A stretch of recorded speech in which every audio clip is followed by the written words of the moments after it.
العالمين والصلاة والسلام على من كان نبيا وآدم بين الماء والطين وعلى آله وأصحابه وأولياء أمته وعلماء ملته أجمعين. أما بعد فأعوذ بالله من الشيطان الرجيم.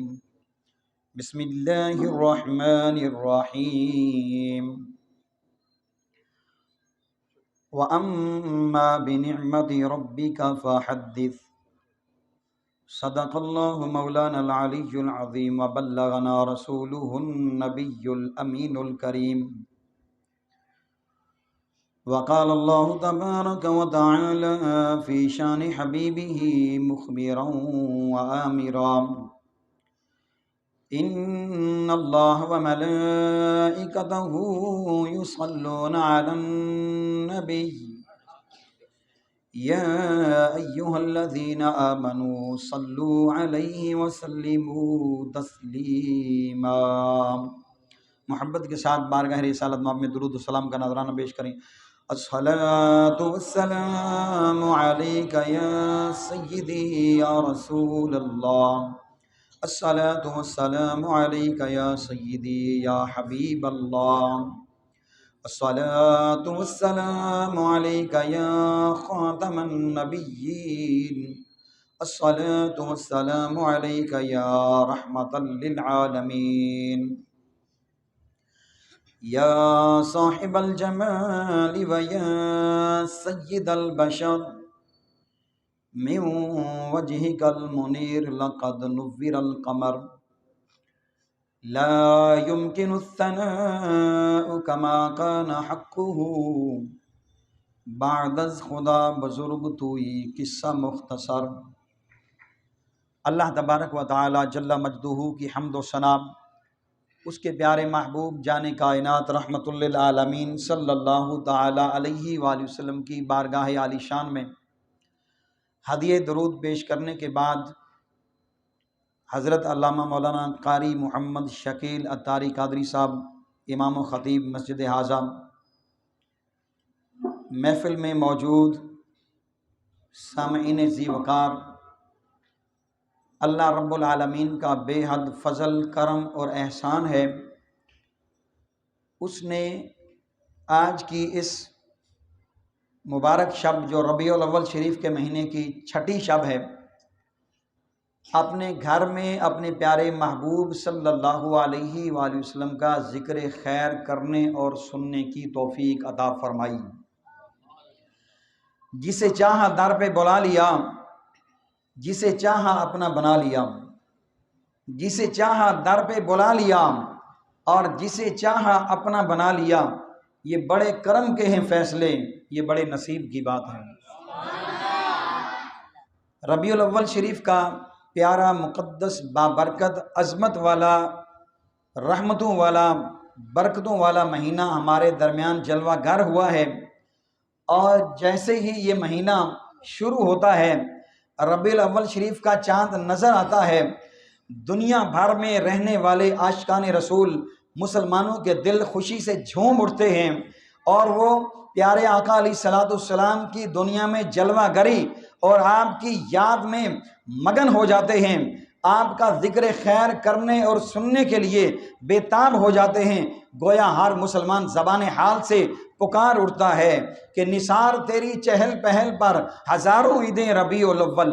نثار تیری چہل پہل پر ہزاروں عیدیں ربیع الاول. سوائے ابلیس کے جہاں میں سبھی تو خوشیاں منا رہے ہیں.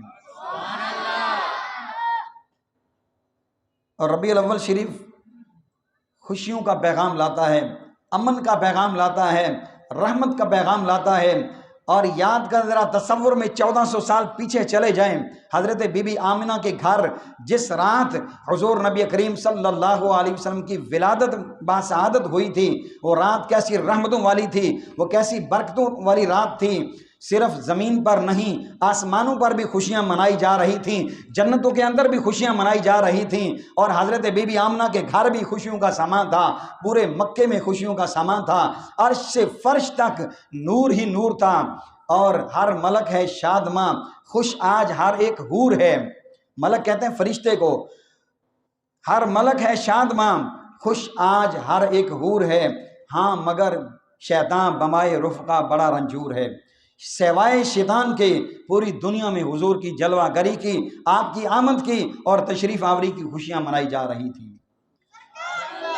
مرحبا مرحبا مرحبا مرحبا مرحبا۔ ماشاءاللہ مسجد میں جب میں حاضر ہوا تو یہ دیکھ کر دل بڑا خوش ہوا کہ چند سال کے چھوٹے چھوٹے بچے بھی اتنے جذبے، اتنے شوق اور ذوق اور محبت کے ساتھ اللہ کے پیارے محبوب کا ذکر سننے اور کرنے کے لیے یہاں پر حاضر ہوئے۔ اور نوجوانوں کا جذبہ تو ہے ہی، کیونکہ یہ تو علم بھی رکھتے ہیں، لیکن یہ چھوٹے بچے بس یہی جانتے ہیں کہ یہ ہمارے آقا کی آمد کا مہینہ ہے۔ اور ان چھوٹے بچوں کے ماں باپ کو مبارک ہو کہ بچہ جب تک نابالغ ہوتا ہے، نابالغ ہونے سے پہلے اس کے اعمال نامے کا سلسلہ شروع نہیں ہوتا۔ اللہ تبارک و تعالیٰ نے قرآن میں فرمایا کرامن کاتبین یعلمون ما تفعلون، ہر بندے کے ساتھ کرامن کاتبین دو فرشتے ہوتے ہیں، ایک فرشتہ بندے کی نیکیاں لکھتا ہے اور دوسرا فرشتہ بندے کے گناہ اور نافرمانیاں لکھتا ہے۔ اب بندہ جہاں پر بھی ہو فرشتے اس کے اعمال لکھتے ہیں، لیکن بچہ جب تک نابالغ ہوتا ہے اس کے اعمال نامے کا سلسلہ شروع نہیں ہوتا۔ اور نابالغی کی حالت میں بچپن کے اندر بچہ جو بھی نیک کام کرتا ہے اس کا ثواب کس کو ملے گا؟ فرشتے تو لکھتے نہیں۔ یہ بات بڑی قابل غور ہے، ایمان افروز بات ہے۔ اس لیے میں نے کہا کہ مبارک ہو ان چھوٹے بچوں کے ماں باپ کو، اس لیے کہ بچہ جب تک نابالغ ہوتا ہے اس کے اپنے اعمال نامے تو نہیں لکھے جاتے، البتہ وہ جتنی بھی نیکیاں کرتا ہے، اللہ کا ذکر کرتا ہے اور جو بھی نیک کام کرتا ہے، اللہ تعالیٰ اس کے ماں باپ کو اس کا ثواب عطا فرماتا ہے۔ تو بچوں کے ماں باپ کے اعمال نامے میں نیکیاں لکھی جا رہی ہیں، اور قاری شکیل صاحب بہت زیادہ مبارکباد کے مستحق ہیں کہ انہوں نے اس جنگل میں گویا منگل لگا دیا، اور ربیع الاول شریف کے مہینے میں یہاں پر سرکار کی آمد مرحبا کے ایسے نعرے لگتے ہیں کہ بندے کا دل خوش ہو جاتا ہے۔ اور کیوں خوش نہ ہو کہ جب اللہ کے پیارے محبوب کا ذکر ہے، حضور کا ذکر ہے، جس ذکر کو اللہ نے قرآن میں فرمایا وَرَفَعْنَا لَكَ ذِكْرَكَ، پیارے محبوب ہم نے آپ کی خاطر آپ کے ذکر کو بلند کر دیا ہے۔ اب جب اللہ تعالیٰ نے اپنے محبوب کے ذکر کو بلند کر دیا ہے تو وہ مومن بڑا خوش نصیب ہے جو حضور کا ذکر کرتا ہے، جو حضور کا ذکر سنتا ہے اور جو حضور کے ذکر سے خوشیاں مناتا ہے، بڑا خوش نصیب ہے۔ وہ کتنا خوش نصیب ہے؟ حضرت موسیٰ علیہ السلام کے زمانے کے ایک امتی کا واقعہ سماعت فرمائیں اور پھر پتہ چلے کہ اللہ تعالیٰ اپنے پیارے محبوب کا ذکر کرنے والوں پر کتنے انعام فرماتا ہے۔ اور میلاد شریف، میلاد حضور نبی کریم علیہ السلام کی ولادت کی خوشی منانے کو کہتے ہیں، اور میلاد کا اگر لغوی معنی لغت کے اندر ہم تلاش کریں تو اس کا مطلب ہے بار بار لوٹ کر آنے والی خوشی، بار بار لوٹ کر آنے والی خوشی، کیونکہ ہر سال 12 ربیع الاول آتا ہے اور یہ خوشیاں ہر سال واپس آتی ہیں، اس لیے اس کو میلاد کا مہینہ کہا جاتا ہے۔ اور اس کا اصطلاحی معنی ہے، آپ اس مہینے کو میلاد کا مہینہ کہہ لیں، جشن عید میلاد النبی کہہ دیں، یا پھر آپ سرکار کی آمد مرحبا کا مہینہ کہہ لیں، ربیع الاول کہہ لیں، ربیع النور کہہ لیں، جو بھی کہہ لیں، مطلب یہ ہے کہ حضور علیہ السلام کا ذکر خیر کرنے کا مہینہ۔ چونکہ اس مہینے میں حضور علیہ السلام دنیا میں جلوہ گر ہوئے تھے، تو اسی نسبت سے ساری دنیا کے عاشقان رسول حضور علیہ السلام کا ذکر کرتے ہیں، آپ کے ذکر کی محفلیں سجاتے ہیں، محفلیں کرتے ہیں، اور آپ کی ولادت کی خوشی میں گھروں پر جھنڈے لگاتے ہیں، چراغاں کرتے ہیں، اور جلوس میلاد نکال کے سرکار کا ذکر کرتے ہیں، اس لیے کہ اعلیٰ حضرت فرماتے ہیں جو نہ بھولا ہم غریبوں کو رضا، ذکر اس کا اپنی عادت کیجیے۔ جو نہ بھولا ہم غریبوں کو رضا، ذکر اس کا عادت کیجئے، یعنی وہ نبی ہو کر جب اپنی امت کو نہیں بھولے تو پھر امتی ہو کر نبی کو یاد نہ کرے۔ اس نبی کے جتنے ہم پر احسان ہیں، ایک احسان کا بدلہ بھی نہیں چکا سکتے، ایک احسان کا بدلہ بھی ادا نہیں کر سکے۔ بس اللہ تعالیٰ نے قرآن میں جو قاری صاحب تلاوت فرما رہے تھے، مومنوں پر احسان کیا ہے کہ انہیں اپنا پیارا محبوب عطا فرمایا ہے۔ یہ اللہ کا بڑا احسان ہے۔ ہم اس نبی کے امتی ہیں کہ جس کا امتی بننے کے لیے نبیوں نے دعائیں مانگی ہیں، نبیوں نے دعائیں مانگی ہیں، یا اللہ اپنے محبوب کا امتی بنا دے۔ اللہ نے بن مانگے ہم پر کرم فرمایا، اپنے پیارے محبوب کا امتی بنا دیا۔ حضرت موسیٰ علیہ السلام کے زمانے میں ایک شخص تھا، ظاہری اعمال کے اعتبار سے بڑا گناہگار، فاسق اور فاجر تھا، لیکن عقیدے اور ایمان کے اعتبار سے بڑا پکا تھا۔ اعمال کے اعتبار سے فاسق فاجر گناہگار تھا، عقیدے اور ایمان کے اعتبار سے پکا تھا۔ اس کا عمل کیا تھا؟ ویسے تو کوئی اعمال میں نیکیاں کثرت کے ساتھ کرنا معمول نہ تھا، لیکن ایک بات تھی کہ جب بھی وہ تلاوت تورات کرتا تھا اس زمانے کی، اس کا ایک خاص عمل تھا۔ اب وہ عمل میں بعد میں عرض کرتا ہوں۔ جب اس کی زندگی پوری ہو گئی تو وہ فوت ہو گیا، جب دنیا سے چلا گیا، مر گیا، تو لوگوں نے یہ سمجھ کر کہ یہ تو فاسق فاجر تھا، نیک اعمال نہیں کرتا تھا، گناہگار تھا، تو اس کو کیا دفن کرنا ہے، انہوں نے اس کو کچرا کنڈی کے ڈھیر پر پھینک دیا، ویرانے میں پھینک دیا۔ جب یہ بات ہوئی تو ادھر سے اللہ تبارک و تعالیٰ نے حضرت موسیٰ علیہ السلام پر وحی نازل فرمائی اور کلام فرمایا، ارشاد فرمایا کہ اے موسیٰ، میرا ایک پیارا بندہ، میرا پسندیدہ بندہ دنیا سے چلا گیا، لوگوں نے اسے گناہگار بدکار سمجھ کر ویرانے میں پھینک دیا ہے، تم جاؤ اور جا کر کے اس کے کفن دفن کا انتظام کرو اور اس کو شان کے ساتھ قبر میں دفن کرو، شان و شوکت کے ساتھ قبر میں دفن کرو۔ حضرت موسیٰ علیہ السلام حیران ہوئے، کیونکہ آپ بھی جانتے تھے کہ وہ شخص ظاہری طور پر نیک اعمال کرنے میں بہت کمزور تھا۔ حضرت موسیٰ علیہ السلام نے اللہ کی بارگاہ میں عرض کی، یا اللہ، وہ شخص تو فاسق فاجر تھا، تو کہتا ہے کہ میرا محبوب اور پسندیدہ بندہ ہے، بتا کہ اس میں راز کیا ہے، کس وجہ سے وہ تیرا مقرب بنا اور اس پر یہ انعام و اکرام کس وجہ سے ہو رہے ہیں۔ تو اللہ تعالیٰ نے حضرت موسیٰ علیہ السلام سے فرمایا کہ اے موسیٰ، ظاہری اعمال کے اعتبار سے تو وہ گناہگار تھا، لیکن جب بھی وہ تورات کی تلاوت کرتا تھا، تورات کی تلاوت کرنے کے دوران جب بھی میرے محبوب کا نام نامی اس میں گرامی آتا تھا تو وہ ادب سے، تعظیم سے جھوم جاتا تھا، میرے محبوب کا نام پڑھ کر خوش ہوتا تھا، محبت سے انگوٹھے چوم کر اپنی آنکھوں سے لگاتا تھا۔ بس جب بھی تلاوت تورات کرتا تھا اس کا یہی عمل تھا، اور میرے محبوب کے نام کی تعظیم کرنے کی وجہ سے ہم نے اس کو بخش بھی دیا ہے اور جنت میں اسے اعلیٰ مقام بھی عطا فرما دیا ہے، جنت میں اعلیٰ مقام بھی عطا فرما دیا ہے۔ کسی شاعر نے کیا خوب کہا، تعظیم جس نے کی ہے محمد کے نام کی، تعظیم جس نے کی ہے محمد کے نام کی، تعظیم جس نے کی ہے محمد کے نام کی، اللہ نے اس پہ آتش دوزخ حرام کی، اللہ نے اس پہ آتش دوزخ حرام کی۔ تو اس شخص پر اتنا کرم ہوا، پھر اس کو غسل دیا گیا، کفن دفن کیا گیا اور بڑی شان کے ساتھ اسے دفن کیا گیا، اور اللہ تعالیٰ نے حضرت موسیٰ علیہ السلام کو اس کے بارے میں یہ خوشخبری سنائی کہ وہ ہمارا پسندیدہ بندہ ہے، وہ ہمارا محبوب ہے، وہ بندہ ہمیں پسند ہے۔ وجہ اس کی کیا ہے؟ پیارے اور محترم بھائیوں، وہ اپنے نبی پر نازل ہونے والی تورات پڑھتا تھا اور سابقہ آسمانی کتابوں کے اندر بھی ہمارے نبی کا ذکر موجود ہے۔ اللہ نے اپنے پیارے محبوب کا ذکر تمام آسمانی کتابوں کے اندر کیا ہے اور صحائف ملائکہ کے اندر بھی اپنے محبوب کا ذکر فرمایا ہے۔ تو اس ذکر کو پڑھ کر وہ بندہ پیارے محبوب کے نام کی تعظیم کرتا تھا، تو اللہ تعالیٰ نے اپنے محبوب کے نام کی تعظیم کرنے کی وجہ سے اس کے سارے گناہ بخش دیے اور اس کو اللہ تعالیٰ نے اتنا بڑا مقام اور انعام عطا فرمایا۔ اب سوچنے اور غور کرنے کی بات یہ ہے پیارے اور محترم بھائیوں، اگر موسیٰ علیہ السلام کے زمانے کا امتی حضور علیہ الصلوۃ والسلام کے نام کی تعظیم کرے اور حضور کے نام سے خوش ہو، اللہ کی بارگاہ سے اتنا انعام پائے، اور پھر جو ہوں ہی اللہ کے محبوب کے امتی کلمہ بھی اللہ کے محبوب کا پڑھیں اور حضور علیہ الصلوۃ والسلام کی ولادت کی خوشیاں منائیں اور حضور کا ذکر کریں اور سنیں اور ذکر سن کر خوش ہو جائیں، وہ اللہ کے کتنے پیارے ہوں گے، اللہ کی بارگاہ میں کتنے مقبول ہوں گے۔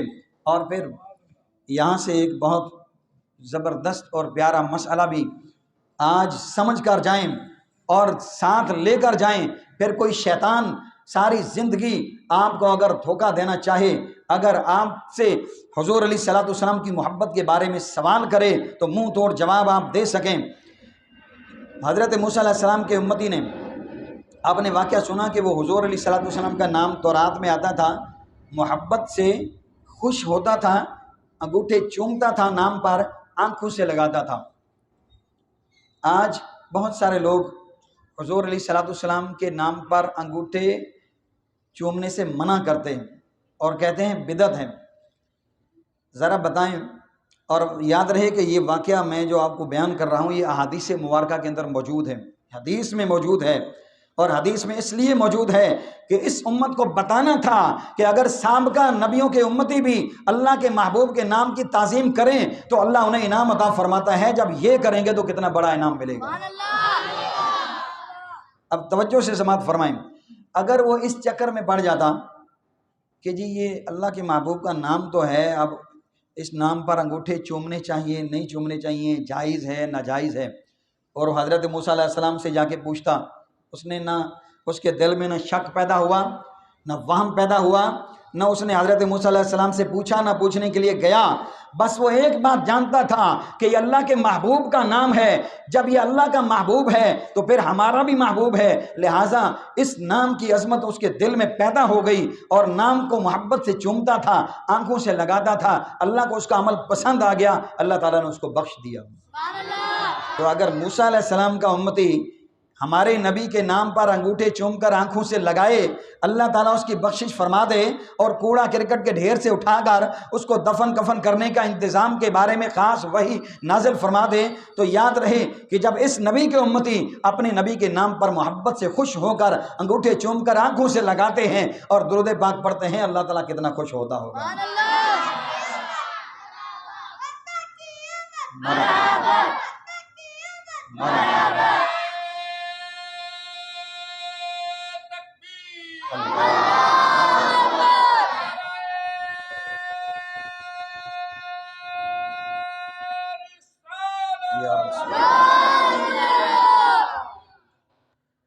تو پیارے اور محترم بھائیوں، کسی شیطان کے وسوسے میں نہ آئیں، بلکہ جب بھی حضور نبی کریم علیہ الصلوۃ والسلام کا نام نامی اسم گرامی سنیں، محبت سے انگوٹھے چوم کر آنکھوں سے لگایا کریں اور درود پاک پڑھا کریں، انشاءاللہ اس کی برکتیں دنیا آخرت دونوں جہانوں میں ظاہر ہوں گی۔ کیونکہ شاعر نے بڑی محبت سے کہا، اب میں نے پہلے آپ کو شعر سنایا تھا اور آپ کو یہ نہیں بولا کہ آپ میرے ساتھ مل کر پڑھیں، چونکہ آپ نے سن لیا ہے، اب آپ میرے ساتھ مل کر پڑھیں۔ تعظیم جس نے کی ہے محمد کے نام کی، تعظیم جس نے کی ہے محمد کے نام کی، اللہ نے اس پہ آتش دوزخ حرام کی، اللہ نے اس پہ آتش دوزخ حرام کی۔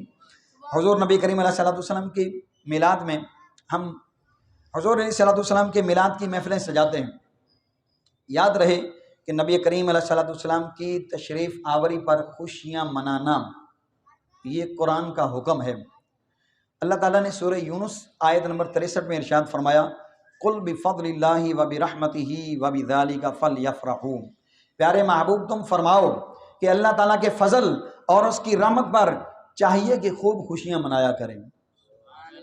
قرآن کیا کہہ رہا ہے؟ اللہ کے فضل پر اور اس کی رحمت پر مومنوں کو کیا چاہیے؟ خوشیاں منائیں، خوب خوشیاں منائیں۔ فلیفرحوا امر غیب کا صیغہ ہے۔ کب خوشیاں منائیں؟ بفضل اللہ وبرحمتہ۔ چونکہ میں شعلہ بیاں خطیب نہیں ہوں، ماشاءاللہ قاری شکیل صاحب کو اللہ سلامت رکھے، آپ نے ان کا زبردست شہنشاہ خدامت والا خطاب سنا۔ اب میں آپ کو سادہ انداز میں چند باتیں بتانا چاہتا ہوں، کیونکہ قاری صاحب نے میرے ذمے یہ موضوع لگایا ہے کہ یہ میلاد شریف کیا ہے اور اس مہینے میں ہم میلاد کیوں کرتے ہیں۔ اللہ تعالیٰ نے قرآن پاک میں فرمایا قل بفضل اللہ و برحمتہ، جب تمہیں اللہ کا فضل مل جائے، جب اللہ کی رحمت مل جائے تو چاہیے کہ خوب خوشیاں منائیں۔ کتنی باتوں پر خوشیاں منانے کا حکم دیا؟ 2 باتوں پر، فضل مل جائے اور رحمت مل جائے۔ اللہ کے فضل بھی بہت زیادہ ہیں، بے شمار ہیں، اس کی رحمتیں بھی بہت ہیں، لیکن سب سے بڑا فضل کیا ہے، سب سے بڑی رحمت کیا ہے، میں تفصیل میں نہیں جاتا، بس قرآن سے سوال کرتے ہیں کہ اللہ کی سچی اور پیاری مقدس کتاب تو ہی ہماری رہنمائی فرما اور یہ بتا کہ اللہ تعالیٰ کا سب سے بڑا فضل کیا ہے۔ تو آپ نے ابھی آیت سنی، لقد من اللہ علی المؤمنین اذ بعث فیہم رسولا، اللہ نے بہت بڑا احسان کیا ہے کہ مومنوں کو اپنا محبوب عطا فرما دیا ہے۔ اور 22ویں سپارے میں اللہ رب العالمین نے ارشاد فرمایا وَبَشِّرِ الْمُؤْمِنِينَ بِأَنَّ لَهُم مِّنَ اللَّهِ فَضْلًا كَبِيرًا، اور مسلمانوں کو خوشخبری سنا دو اور ان کو خوشخبری ہو کہ اللہ تعالیٰ کے محبوب کی جلوہ گری ان پر اللہ تعالیٰ کا بہت بڑا فضل ہے۔ اب قرآن سے یہ ثابت ہوتا ہے کہ اللہ کا سب سے بڑا فضل حضور علیہ الصلوۃ والسلام کی ذات ہے۔ ہم قرآن سے پوچھتے ہیں کہ اللہ کی رحمت سب سے بڑی کیا ہے؟ اللہ تعالیٰ نے ارشاد فرمایا وَمَا أَرْسَلْنَاكَ إِلَّا رَحْمَةً لِّلْعَالَمِينَ، پیارے محبوب ہم نے آپ کو تمام جہانوں کے لیے رحمت بنا کر بھیجا ہے۔ تو پتہ چلا کہ اللہ کا سب سے بڑا فضل بھی حضور کی ذات ہے، اللہ کی سب سے بڑی رحمت بھی حضور کی ذات ہے، بلکہ اللہ رب العالمین ہے اور حضور رحمت للعالمین ہے۔ جب حضور کی صورت میں اللہ کا فضل ہمیں ملا ہے اور اللہ کی رحمت ہمیں ملی ہے تو پھر ہم اس پر خوشیاں نہ منائیں تو اور کیا کریں؟ لہٰذا ہم حضور کی جلوہ گری پر، حضور کی آمد کی خوشی میں خوشیاں مناتے ہیں، چراغاں کرتے ہیں، جھنڈے لگاتے ہیں۔ یاد رہے کہ یہ لائٹنگ کرنا، چراغاں کرنا، یہ خوشی کا اظہار ہے۔ لائٹیں لگانا کیا ہے؟ خوشی کا اظہار ہے۔ اب بہت سے لوگ یہ لائٹنگ لگانا، یہ جھنڈے کرنا، یہ کہاں سے ثابت ہے؟ یہ آپ قرآن سے ثابت کریں تو حدیث سے ثابت کریں۔ ہم نے کہا کہ آپ اپنے بیٹے کی برتھ ڈے پر یا اپنے بیٹی کی شادی پر جو اپنے گھر میں لائٹیں لگاتے ہیں، کیا یہ بھی قرآن سے ثابت ہے؟ کبھی اس پر بھی دلیل مانگی ہے؟ کون سی آیت میں آپ نے پڑھا کہ جب آپ کے بیٹے کی برتھ ڈے ہو تو آپ چراغاں کریں، لائٹیں لگائیں اور آپ جو ہے کیک کاٹیں اور اتنا خرچہ کریں، لوگوں کو جمع کریں؟ کس صحابی نے اپنے بیٹے کی برتھ ڈے منائی؟ کس صحابی نے اپنے بیٹے بیٹی کی شادی پر یہ لائٹیں لگائی تھی؟ اس وقت تو یہ بجلی تھی نہیں اور یہ لائٹیں بھی نہیں تھیں۔ تو جب باقی سارے کام کرنے کے لیے تمہیں کوئی دلیل نہیں چاہیے تو پھر جب حضور کی جشن ولادت کا موقع آتا ہے اس وقت کس بات کی دلیلیں مانگتے ہو؟ جاؤ تمہیں اپنی اولاد کی خوشیاں مبارک ہوں، ہم سب سے بڑھ کر اللہ کے پیارے محبوب کی میلاد پر خوشیاں مناتے ہیں۔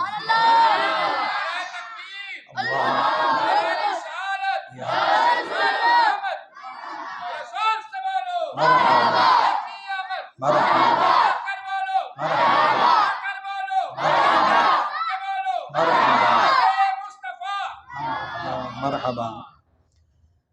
اب حضور یہ خوشی لائٹیں کرنا، جھنڈے لگانا، جلوس نکالنا، یہ نبی پاک علیہ الصلوۃ والسلام کی وجہ سے خوشی کا اظہار کرنا ہے۔ اور سورہ والضحیٰ میں اللہ تعالیٰ نے ارشاد فرمایا وَأَمَّا بِنِعْمَةِ رَبِّكَ فَحَدِّثْ، اور اپنے رب کی نعمتوں کا خوب چرچا کرو، اپنے رب کی نعمتوں کا خوب چرچا کرو۔ حضور علیہ الصلوۃ والسلام ہمارے لیے اللہ کی سب سے بڑی نعمت ہے، لہٰذا ہم حضور کے جشن ولادت کی خوشی میں خوشیاں مناتے ہیں۔ تو یہ قرآن ہے، یہ قرآن سے ثابت ہے۔ اعلیٰ حضرت امام احمد رضا خان کے زمانے میں ایک اشتہار چھاپا گیا، اور یاد رہے کہ پوری دنیا کے مسلمان حضور کے میلاد کے مہینے میں محفلیں بھی کرتے ہیں، سرکار کی آمد مرحبا کے نعرے بھی لگاتے ہیں، مسجدوں کو سجاتے ہیں، گھروں کو سجاتے ہیں، گلیوں کو سجاتے ہیں اور حضور علیہ الصلوۃ والسلام کی ولادت کی خوشیاں مناتے ہیں۔ لیکن ایک چھوٹا سا طبقہ ہے، چند لوگ ہیں جو حضور کی ولادت کی خوشیاں منانے سے منع کرتے ہیں، جلتے ہیں، اور ان کو حضور کی ولادت پر خوشی نہیں ہوتی ہے۔ اور میں نے پہلے بتا دیا کہ جب حضور کی ولادت ہوئی تھی شیطان رو رہا تھا، باقی ساری کائنات میں خوشیاں منائی جا رہی تھیں، بس شیطان رو رہا تھا۔ آج بھی شیطان کے کچھ چیلے ہیں جو میلاد شریف کا جب مہینہ آتا ہے وہ اپنی مسجد میں بھی اندھیرا کرتے ہیں، اپنے گھروں میں اندھیرا کرتے ہیں، اور نہ چراغاں کرتے ہیں اور نہ چراغاں کرنے سے خوش ہوتے ہیں۔ مرچیں، یہ جو لائٹوں والی مرچیں ہوتی ہیں، یہ سنی اپنے گھروں میں لگاتے ہیں، لگاتے تو اپنے گھروں میں ہیں لیکن لگتی کہیں اور ہیں۔ تو یاد رہے کہ حضور کا ذکر سے روکنے والے اس زمانے میں بھی تھے منافقین، اور اس کے بعد بھی تھے، اور اب بھی ہیں، آئندہ بھی ہوں گے، لیکن اللہ نے فرمایا وَرَفَعْنَا لَكَ ذِكْرَكَ، پیارے محبوب ہم نے آپ کے ذکر کو آپ کی خاطر بلند کر دیا۔ جس ذکر کو اللہ نے بلند کر دیا ہے وہ نہ کسی کے گھٹانے سے گھٹا ہے نہ گھٹ سکتا ہے، یہ ہر سال بڑھتا جائے گا اور بڑھتا رہے گا۔ تو حضور علیہ الصلوۃ والسلام کی ولادت کی خوشی، اور یاد رہے کہ اللہ کے پیارے محبوب کی تشریف آوری پر جو مال خرچ ہوتا ہے، اللہ فرماتا ہے ہوا خیر مما یجمعون، یہ اس مال سے بہتر ہے تم جمع کر کے رکھتے ہو۔ میلاد کا ایک ایک درہم بندے کے لیے قیامت والے دن انعام بن کر نازل ہوگا، اور اللہ تعالیٰ اپنے محبوب کی میلاد کی خوشی منانے والوں کو خاص انعام عطا فرمائے گا۔ حضرت شیخ عبدالحق محدث دہلوی رحمۃ اللہ تعالیٰ علیہ فرماتے ہیں کہ حضور علیہ الصلوۃ والسلام کی ولادت کی خوشیاں منانے والے اور حضور علیہ الصلوۃ والسلام کے میلاد پر خوش ہونے والے، محفلیں سجانے والے، حضور کا ذکر کرنے والے ایسے خوش نصیب ہیں کہ قیامت والے دن اللہ تعالیٰ انہیں جنات نعیم میں جگہ عطا فرمائے گا، یہ اتنے خوش نصیب ہیں۔ اب میلاد منانے سے روکنے والوں کے لیے لمحہ فکریہ ہے، اور آپ کے لیے یہ ایک سبق ہے۔ کوئی بھی یہ کہیں کہ یہ میلاد کی محفل کہاں سے ثابت ہے، تو یہ کہاں سے ثابت ہے، وہ کہاں سے ثابت ہے۔ ہم نے کہا کہ سارا سال جو کچھ خرافات دنیا میں ہوتے ہیں تم نے کبھی یہ سوال نہیں کیا، اعتراض نہیں کیا، اور جب میلاد کی باری آتی ہے، 11ویں کی باری آتی ہے یا 12ویں کی باری آتی ہے، اسی وقت سوال کرتے ہو، اور اسی وقت تمہیں بدعت یاد آتی ہے، اسی وقت شرک یاد آتا ہے۔ سارا سال جو خرافات ہوتے ہیں اس وقت تمہیں شرک بدعت یاد کیوں نہیں آتا؟ جب ویلنٹائن ڈے منا کر انگریزوں اور یہودیوں اور غیر مسلموں کو خوش کیا جا رہا ہوتا ہے، مسلمانوں کے بچے بچیاں یہ خرافات کر رہے ہوتے ہیں، اللہ کے عذاب کو دعوت دیتے ہیں، اس وقت تم نجائز کے فتوے کیوں نہیں لگاتے ہو، لوگوں کو کیوں نہیں سمجھاتے ہو؟ اور جب جناب والی پاکستان جس تاریخ کو بنا تھا 14 اگست، اس میں لوگ اتنے خرافات کرتے ہیں، اور خرافات سے مراد گناہوں بھرے کام۔ آپ مجھ سے زیادہ سمجھتے ہیں کہ ایسے موقع جب آتا ہے پاکستان میں تو شراب خانوں میں شرابیں کم پڑ جاتی ہیں، اور ناچ گانے فلمیں ڈرامے سین میں کیا کچھ نہیں ہوتا۔ اس وقت تو کوئی دلیلیں نہیں مانگتا، کوئی بھی اس طرح کے آ کر سوال نہیں کرتا، اور جب حضور کے میلاد کا مہینہ آتا ہے پھر جناب والی سوال شروع ہو جاتے ہیں، یہ میلاد کہاں لکھا ہے؟ بس ایک بات یاد رکھو، مرد قلندر، عاشق رسول، امیر اہل سنت، ولی کامل مولانا محمد الیاس عطار قادری رضوی دامت برکاتہم العالیہ، سب آمین کہیے گا، اللہ تعالیٰ ان کو عمر خضری عطا فرمائے گا۔ ایسے عاشق رسول ہیں کہ پوری دنیا میں مسلمانوں کے دلوں میں عشق رسول کی شمع کو روشن کر دیا ہے۔ فرماتے ہیں کہ میلاد منانے پر جو دلیلیں مانگتے ہیں، ہمارے پاس سینکڑوں ہزاروں دلیلیں موجود ہیں، لیکن آپ ایک جواب صرف یاد رکھو، ایک دلیل یاد رکھو، جب بھی تم سے کوئی کہے کہ یہ میلاد مناتے ہو یہ کہاں لکھا ہے، ان سے کہہ دیا کرو یہ ہم سنیوں کی قسمت میں لکھا ہوا ہے، ہم سنیوں کی قسمت میں لکھا ہوا ہے، جاؤ جا کر اپنا کام کرو۔ اگر تمہاری قسمت میں لکھا ہے تو تم بھی خوشیاں مناؤ اور میلاد مناؤ، اور اگر نہیں لکھا تو پھر جلتے رہ جاؤ گے، ہماری قسمت میں اللہ نے میلاد کرنا لکھ دیا ہے۔ اور بھلا بتاؤ کہ اللہ کے پیارے محبوب کی ولادت پر اگر خوش نہ ہو تو پھر کس پر خوش ہوں؟ اندازہ کریں، یہ کوئی سوال ہے کہ جی یہ ربیع الاول میں آپ کیوں خوشیاں مناتے ہیں؟ یہ کیا سوال ہے؟ یہ سوال کرو کہ پاکستان میں شراب خانے کیوں کھلے ہوئے ہیں، گناہ کے اڈے کیوں آباد ہیں، مسجدیں کیوں ویران ہیں؟ یہ سوال کرو، اس پر محنت کرو تاکہ لوگ، اور حضور علیہ الصلوۃ والسلام کی محبت، حضور علیہ الصلوۃ والسلام کی تعظیم، آپ کا ادب یہ پہلے ہے، عبادت بعد میں ہے۔ اللہ تعالیٰ نے ارشاد فرمایا یا ایھا النبی انا ارسلناک شاہدا ومبشرا ونذیرا، اور کہیں ایک دوسرے مقام پر وتعزروہ وتوقروہ وتسبحوہ بکرۃ واصیلا، پہلے فرمایا وتعزروہ، ایمان لانے کے بعد پہلا کام محبوب کی تعظیم کرنا، وتوقروہ ان کی توقیر کرنا یعنی حد سے زیادہ احترام کرنا، وتسبحوہ اور تیسرے نمبر پر فرمایا عبادت کرنا۔ پہلے محبوب کی تعظیم ہے، اور اس کے بعد پھر جو عمل کرے گا تو قابل قبول ہوں گے، اس لیے کہ ایمان لازم ہے۔ نیک عمل اس وقت قبول ہوتا ہے جب ایمان ہوگا، اور ایمان اس وقت ہوگا جب حضور کی محبت دل میں ہوگی۔ اعلیٰ حضرت فرماتے ہیں نور الہ کیا ہے؟ محبت حضور کی، جس دل میں یہ نہ ہو وہ جا خوف و خر کی ہے۔ اور فرماتے ہیں دل ہے وہ دل جو تیری یاد سے معمور رہا، اور سر ہے وہ سر جو تیرے قدموں پہ قربان گیا۔ جس دل میں حضور کی محبت نہیں ہے اور جس دل میں حضور کی یاد نہیں ہے، اعلیٰ حضرت فرماتے ہیں وہ دل ہی نہیں ہے، اور جس سر میں حضور کے نام پر کٹ مرنے کا جذبہ نہیں ہے وہ سر ہی نہیں ہے۔ دل میں بھی حضور کی یاد ہونی چاہیے، سر حضور کے نام پر قربان ہونے کا جذبہ ہونا چاہیے۔ جب جا کر ایمان مکمل ہوتا ہے تو ایمان کا تعلق حضور کی محبت سے ہے، اور حضور علیہ الصلوۃ والسلام کی جب محبت ہوگی پھر ذکر سن کر خوشیاں بھی ہوں گی، ذکر کو دیکھ کر بھی خوشیاں ہوں گی، چراغاں دیکھ کر بھی خوشیاں ہوں گی، اور میلاد کے جھنڈے دیکھ کر بھی خوشیاں ہوں گی۔ اور یہی ایمان کی علامت ہے۔ اگر حضور کا ذکر سن کر مسلمان کے دل میں خوشی داخل ہوتی ہے، دل سینے میں جھوم اٹھتا ہے، اور حضور کا ذکر اچھا لگتا ہے، حضور کے نام کا جھنڈا اچھا لگتا ہے، حضور کے نام کی محفل اچھی لگتی ہے، حضور کے نام کا لنگر اچھا لگتا ہے، تو سمجھ لو کہ دل میں ایمان موجود ہے، ایمان کامل ہے۔ اور اگر حضور کا ذکر سن کر دل میں تنگی پیدا ہوتی ہے، شرک بدعت یاد آ جاتا ہے اور دلیلیں یاد آ جاتی ہیں، تو پھر یاد رہے کہ ایمان نہیں ہے، پھر اس کو چاہیے کہ اپنے ایمان کی فکر کرے۔ اب سن لیں کہ ہم جب بھی محفل میلاد کرتے ہیں، آپ آج محفل میلاد میں حاضر ہیں، بتائیں محفل کا آغاز شروع کہاں سے ہوئی؟ قرآن پاک کی تلاوت سے یہ محفل شروع ہوئی۔ جب بھی کوئی ہماری محفل شروع ہوتی ہے کس سے شروع ہوتی ہے؟ قرآن پاک کی تلاوت کرنا کتنا بڑا ثواب ہے۔ اللہ کا کلام ہے، ایک ایک حرف پر کتنی نیکیاں ملتی ہیں؟ 10 نیکیاں ملتی ہیں۔ کتنی؟ اور جہاں پر قرآن کی تلاوت ہوتی ہے اللہ کی رحمت کے فرشتے بھی وہاں نازل ہوتے ہیں۔ وہ محفل میلاد کے جس کے آغاز میں ہی اللہ کی رحمتیں قرآن کی تلاوت کے ساتھ نازل ہونا شروع ہو جاتی ہیں، اس کے بارے میں سوال کرتے ہو کہ یہ کہاں لکھا ہے؟ تو قرآن کی تلاوت سے محفل کا آغاز، پہلا کام قرآن کی تلاوت۔ اچھا، اس تلاوت میں اس محفل میں آنے کے لیے مسلمان کیا کرتا ہے؟ وضو کرتا ہے، غسل کرتا ہے، اچھے کپڑے پہنتا ہے۔ کیوں؟ اس لیے کہ حضور کے نام کی محفل ہے، حضور علیہ الصلوۃ والسلام کی محبت میں اور آپ کے ذکر کی عظمت میں وہ غسل کرتا ہے، وضو کرتا ہے، اچھے کپڑے پہنتا ہے۔ تو یاد رہے کہ جب تک بندہ باوضو رہتا ہے فرشتے نیکیاں لکھتے رہتے ہیں، فرشتے۔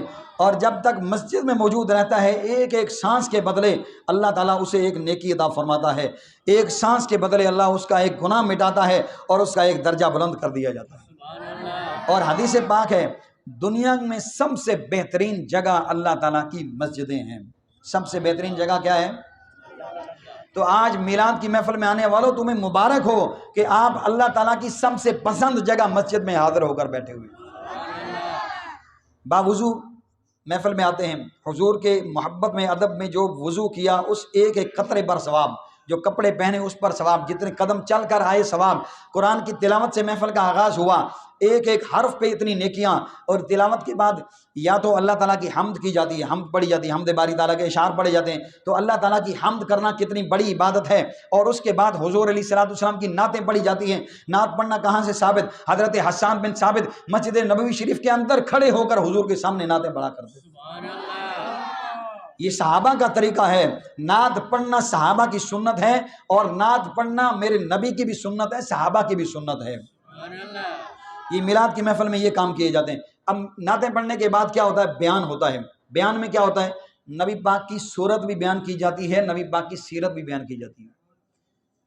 بیان میں کیا کیا جاتا ہے؟ صورت بیان کی جاتی ہے یا سیرت بیان کی جاتی ہے۔ اب بتائیں کہ جس نبی کا کلمہ پڑھ کر ہم مسلمان ہوئے ہیں، اس کلمہ کے صدقے اللہ نے ہمیں ایمان نصیب کیا ہے، اور ہم حضور علیہ الصلوۃ والسلام کی صورت کا بیان کرتے ہیں، سیرت کا بیان کرتے ہیں۔ جس ذات کو اللہ نے اپنا محبوب بنایا ہے، دنیا میں رہنے والے جب اللہ کے محبوب کی صورت بیان کرتے ہیں، جب اللہ کے محبوب کی سیرت بیان کرتے ہیں، تو اللہ کتنا خوش ہوتا ہوگا، اللہ کتنا خوش ہوتا ہوگا۔ صحیح مسلم شریف کی حدیث عربی متن کے ساتھ قاری صاحب میں لے کے آیا ہوں تاکہ اگر کسی کو شک ہو تو میں دکھا دوں کہ صحیح مسلم شریف کے اندر عربی الفاظ کے ساتھ۔ اور میں تو آپ کو پتہ ہے اللہ کا شکر ہے آپ کی دعاؤں سے اتنے سال، مجھے 20 سال سے زیادہ تدریس کرتے ہوئے ہو گئے، اور بغیر اعراب کی کتابیں پڑھتے پڑھاتے ہوئے تو اگر ہمارے پاس اس طرح کا کوئی آتا ہے تو ہم کہتے ہیں کہ یہ عربی حدیث ہے، اس پہ زیر زبر بھی لگاؤ اور اس کا ترجمہ بھی کرو، اس کی ترکیب بھی کرو، اس کے صیغے بھی بتاؤ، اس کا معنی بھی بتاؤ، اور پھر ہمیں بتاؤ کہ اس حدیث میں کیا بیان کیا گیا ہے۔ تو امید ہے جب ترجمے کا بولا جائے گا، علامہ خادم حسین رضوی صاحب قبلہ رحمۃ اللہ تعالیٰ علیہ فرماتے ہیں، میرے پاس بھی آ گیا ایک، جی میں نے 25 مرتبہ بخاری پڑھی ہے۔ کتنی مرتبہ؟ وہ تھا ان میں سے جو میلاد نہیں مناتے، تو وہ کچھ پوچھنے آیا تھا، آپ نے فرمایا کہ تم نے 25 مرتبہ بخاری پڑھی ہے، تو آپ نے ایسے ہاتھ بڑھا کے اپنی لائبریری سے بڑی بخاری بڑے سائز کی، جس میں زیر زبر بھی نہیں لگا ہوا اور ترجمہ بھی موجود نہیں ہے، اس کو کھول کے آگے کی کہ ذرا مجھے بھی 2 صفحے پڑھ کے سنائیں۔ 25 دفعہ پڑھی ہے، وائٹ داڑھی تھی اس کی۔ تھوڑی دیر تک ایسے دیکھتا رہا، پھر علامہ صاحب کہتے ہیں، مجھے کہنے لگا پھر مولانا پھر بغیر تیاری کے تو بندہ بخاری نہیں پڑھ سکتا نا۔ تو آپ فرماتے ہیں میں نے کہا پھر بڑی بڑی ڈینگیں بھی مت مارا کرو، جب دلیلوں کی باری آتی ہے تو اس وقت دلیلیں مانگتے ہو اور بخاری پڑھنے نہیں آتی، تو بے عشق نبی پڑھتے ہیں جو بخاری آتا ہے، بخار ان کو نہیں آتی بخاری۔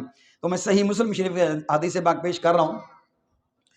اب اللہ کے محبوب کی صورت اور اللہ کے محبوب کی سیرت یہ اللہ کو کتنی پسند ہے۔ ایک مرتبہ حضور علیہ الصلوۃ والسلام تشریف لائے تو صحابہ کرام، جیسے آپ محفل میں بیٹھے ہیں، صحابہ کرام بھی محفل کی صورت میں بیٹھے ہوئے تھے، بات بڑے غور کی۔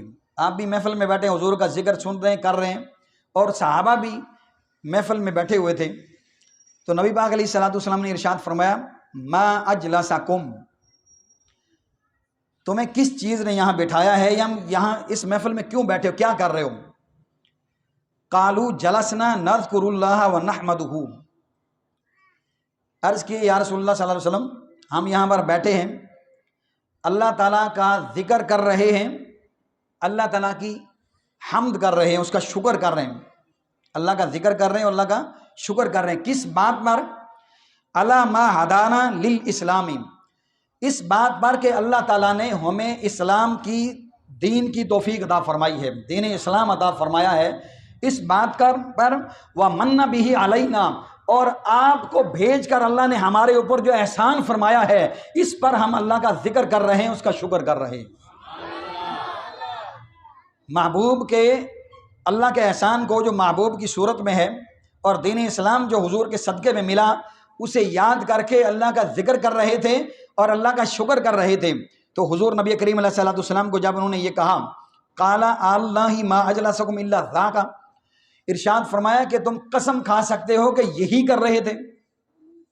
بڑے غور کرنے اور سمجھنے کی بات ہے۔ قالوا واللہ ما اجلسنا الا ذاک، صحابہ کرام نے قسم کھائی اور عرض کیا یا رسول اللہ، ہم اللہ کی قسم کھا کر کہتے ہیں ہم یہی کر رہے تھے۔ آپ کی صورت میں جو اللہ نے ہمارے اوپر احسان کیا اور جو آپ کے صدقے دین اسلام کی ہدایت عطا فرمائی، اسے یاد کر رہے ہیں، اللہ کا ذکر کر رہے ہیں، شکر کر رہے ہیں، قسم کھا لی۔ اب سوال یہ ہے کہ صحابہ کرام کی بات میں نہ شک ہے، نہ نبی پاک کی بات میں شک کیا جا سکتا ہے، قسم کیوں اٹھوائی؟ خود ارشاد فرمایا، قال اما انی لم استحلفکم تہمتا لکم، فرمایا کہ سن لو، میں نے اس وجہ سے تم سے قسم نہیں لی کہ مجھے تمہاری بات پر کوئی شک ہے، بلکہ یہ اتنا عظمت والا کام کر رہے ہو۔ فرمایا ولاکنہ اتانی جبریل، ابھی میرے پاس گھر میں حضرت جبریل علیہ السلام حاضر ہوئے، فاخبرانی، انہوں نے مجھے خبر دی، ان اللہ عز وجل یباہی بکم الملائکہ، یہ جو تم کر رہے ہو اس بات پر اللہ آسمانوں کے فرشتوں کے سامنے فخر فرما رہا ہے۔ اللہ فرشتوں کے سامنے تمہارے اس عمل پر فخر فرما رہا ہے کہ اتنا بڑا کام تو کر رہے ہو، اس وجہ سے میں نے تم سے کہا ہے کہ قسم کھا سکتے ہو یہی کا۔ وہ صحابہ کرام کیا کہہ رہے تھے؟ حضور علیہ الصلوۃ والسلام کے احسان یاد کر کے اور حضور کے صدقے جو اسلام کی دولت ملی وہ یاد کر کے اللہ کا ذکر کر رہے تھے اور شکر کر رہے تھے، اللہ فرشتوں کے سامنے فخر فرما رہا ہے۔ اب بتائیں جب ہم حضور کی سیرت بیان کرتے ہیں، صورت بیان کر رہے ہیں، صحابہ کرام نے جب یہ کیا تو اللہ فرشتوں کے سامنے فخر فرما رہا ہے، پھر بتائیں کہ اس سے بڑھ کر اور کیا دلیلیں پیش کریں۔ اب حضور محفل کے اندر بیان ہوتا ہے، تلاوت سے لے کر چلے تھے بیان تک، اب بیان ہوا، بیان کے بعد کیا ہوتا ہے؟ یا تو منقبت پڑھی جاتی ہے، صلاۃ و سلام پڑھا جاتا ہے۔ منقبت کہتے ہیں اللہ تعالیٰ کے کسی ولی کی تعریف کو، نعت کہتے ہیں حضور علیہ الصلوۃ والسلام کی تعریف کو، نبی کی تعریف کو کیا کہتے ہیں؟ نعت۔ حمد کس کو کہتے ہیں؟ اللہ کی تعریف کو۔ نعت کس کو کہتے ہیں؟ نبی کی تعریف کو۔ اور ولی کی تعریف کو کیا کہتے ہیں؟ منقبت۔ کیا کہتے ہیں؟ بچے تم بھی یاد رکھو گے، ولی کی تعریف کو کیا کہتے ہیں؟ اللہ کی تعریف کو کیا کہتے ہیں؟ حمد۔ اور نبی کی تعریف کو نعت، اور ولی کی تعریف کو منقبت۔ منقبت پڑھی جاتی ہے۔ ولی اللہ کا دوست ہوتا ہے اور نیک صالح بندہ ہوتا ہے۔ حدیث پاک ہے عند ذکر صالحین تنزل الرحمہ، جب اللہ تعالیٰ کے ولیوں کا ذکر ہوتا ہے اللہ کی رحمتیں وہاں پر نازل ہوتی ہیں۔ اس کے بعد صلاۃ و سلام پڑھتے ہیں۔ صلاۃ و سلام صرف ہم ہی تو نہیں پڑھتے، اللہ فرماتا ہے 22ویں سپارے میں سورہ احزاب، ان اللہ و ملائکتہ یصلون علی النبی، بے شک اللہ اور اس کے فرشتے درود بھیجتے ہیں اس غیب بتانے والے نبی پر۔ صلاۃ و سلام پڑھنے والوں تمہیں مبارک ہو۔ اللہ فرماتا ہے یا ایھا الذین آمنوا صلوا علیہ وسلموا تسلیما، اے ایمان والو تم بھی ان پر خوب درود اور سلام بھیجو۔ میرے محبوب پر درود بھی بھیجو اور سلام بھی بھیجو، اور خوب بھیجو، یعنی زیادہ سے زیادہ بھیجو۔ اس لیے ہم اپنی محفلوں میں کھڑے ہو کر حضور کی بارگاہ میں صلاۃ و سلام پڑھتے ہیں۔ صلاۃ و سلام کے بعد کیا کرتے ہیں؟ دعا کرتے ہیں۔ اور دعا کو حدیث پاک میں فرمایا الدعاء مخ العبادہ، دعا ساری عبادت کا مغز ہے، ساری عبادت کا مغز دعا ہے۔ اور اللہ تعالیٰ کو دعا مانگنے والا بندہ بہت پسند ہے۔ جتنی دیر بندہ اللہ سے دعا مانگتا رہتا ہے اللہ تعالیٰ اپنے بندے پر خوش ہوتا ہے، جتنا زیادہ مانگتا ہے اللہ اتنا خوش ہوتا ہے۔ تو دعا پر ہماری محفل کا اختتام ہوتا ہے۔ اس کے بعد یا تو مٹھائی شیرنی تقسیم کی جاتی ہے یا پھر لنگر تقسیم کیا جاتا ہے۔ اب مسلمانوں کو کھانا کھلانا فرمایا یہ اسلام کے سب سے بہترین اعمال میں سے ہے، اسلام کے دین کے سب سے بہترین اعمال میں سے ہے۔ تلاوت کلام سے ہماری محفل شروع ہوتی ہے اور نیاز لنگر پہ ختم ہوتی ہے۔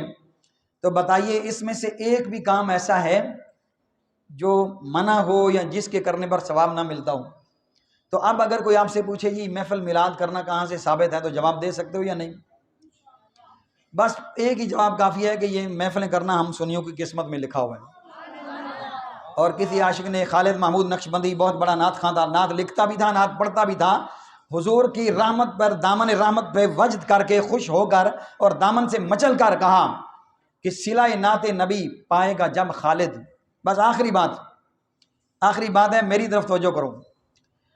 صلہ نعت نبی پائے گا جب خالد، نعت نبی کا صلہ جب خالد قیامت والے دن پائے گا، اور یہاں پر خالد تو انہوں نے اپنا نام لکھا، ویسے ہر عاشق ہے۔ صلہ نعت نبی پائے گا جب عاشق، وہ کرم دیکھنا تم دیکھنے والا ہوگا۔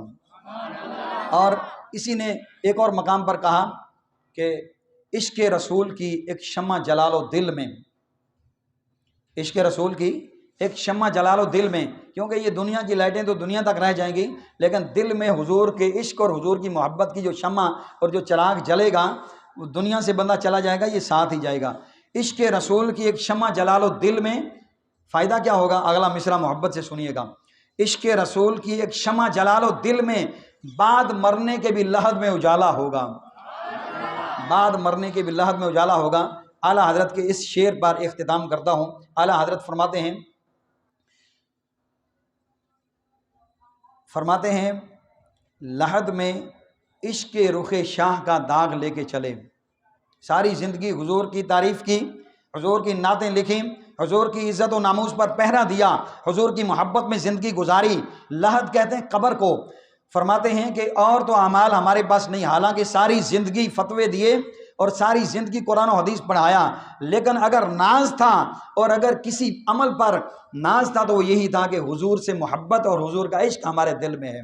لحد میں عشق رخ شاہ کا داغ لے کے چلے، یعنی ہمارے دل میں، ہمارے سینے پر پیارے محبوب کے عشق کا داغ ہے، بس یہی عمل ہمارے لیے کافی ہے۔ لحد میں عشق رخ شاہ کا داغ لے کے چلے، اندھیری رات سنی تھی چراغ لے کے چلے۔ اے رضا خود صاحب قرآن ہے مداح حضور، اے رضا خود صاحب قرآن ہے مداح حضور، تجھ سے کب ممکن ہے پھر مدحت رسول اللہ کی۔ پیارے محترم بھائیو، ہم محبت کے ساتھ حضور کا میلاد مناتے ہیں، لیکن ایک بات یاد رہے کہ ہم صرف میلادی نہیں ہیں بلکہ ہم پہلے نمازی ہیں پھر میلادی ہیں۔ نماز بھی پڑھتے ہیں، اللہ کا ذکر کرتے ہیں، اللہ کو وحدہ لا شریک مانتے ہیں، اللہ ہمارا رب ہے، اللہ کے سوا کوئی عبادت کے لائق نہیں ہے، یہ ہمارا عقیدہ ہے۔ اللہ کے پیارے محبوب علیہ السلام کو اللہ نے سب سے بلند رتبہ عطا فرمایا، اس محبوب کا کلمہ پڑھتے ہیں اور نماز پڑھتے ہیں، قرآن کو مانتے ہیں اور پھر میلاد بھی مناتے ہیں۔